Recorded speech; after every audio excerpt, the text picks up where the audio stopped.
A day in my life as a B.Ed student studying at Philippine Women's College of Davao. So, ayun na. Sisimulan na natin ang isang buong araw na pagkikwento. So, itong ganap ng aking araw. Sobrang hard talaga para sa akin ang gumising na maaga. Pero dahil wala akong choice at nag-aaral ako para matupad ang aking pangarap, kaya kailangan ko harapin ang aking katamaran.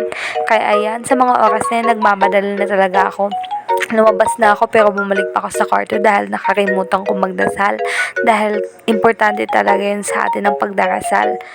So ayun, lalabas na ako at pinatay ko ng mga appliances para din makaiwas tayo ng bills at kahit na ano pang disasters.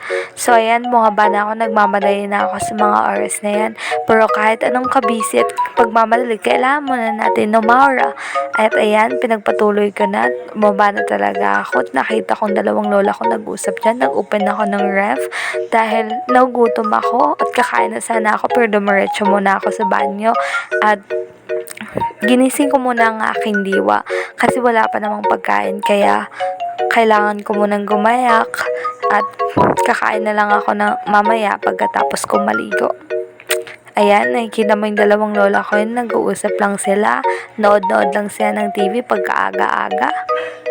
Kaya ayun, nahiligo na ako dyan. At pagkatapos ko maligo, umakyat na muna ako na makapag-base na ako. Kailangan ko palang maagang dumating sa school ngayon kasi ang dami kong activity na harapin. At each subject is meron talaga kami mga activity. May mga dance group, may mga kanta, may mga demo. Ang dami talaga.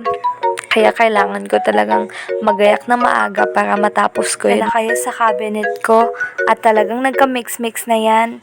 Pero kinuha ko muna yung uniform ko nang sa ganun ay maisuot ko na. So ayan, naisuot ko na yan. At kailangan ko nang magmadali na makababa na ako. Kasi kailangan ko pasuklayin ng buhok ko. Every morning talaga sa aking buhay, napaka-hard talaga para sa akin na magsuklay ng Rapunzel kong buhok. Ewan ko ba sa mama at papa ko kung bakit ay nila payagan na putulin to. Ang talagang nakakapinsala na siya sa akin. Char lang, di naman sa ganon.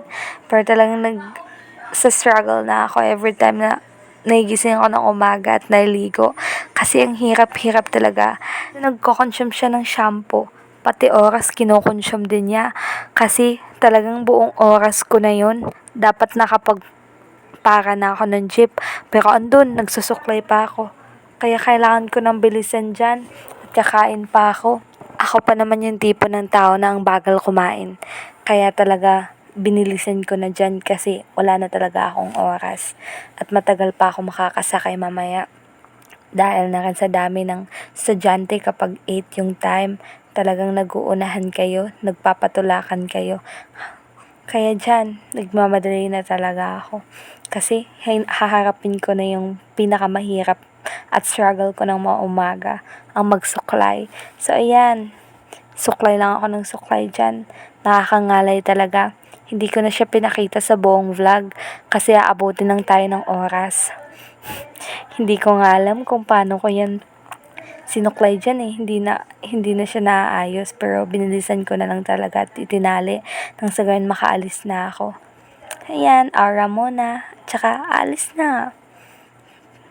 Kailangan ko muna ilock yung pinto. Kahit dalawang lol, ako lang yun nandito. Kailangan ko pa rin ilock kasi alam mo naman yung panahon ngayon. Kaya naalis na ako. Nakalimutan ko tuloy, binalikan ko pa. Sana all binalikan. Ano daw?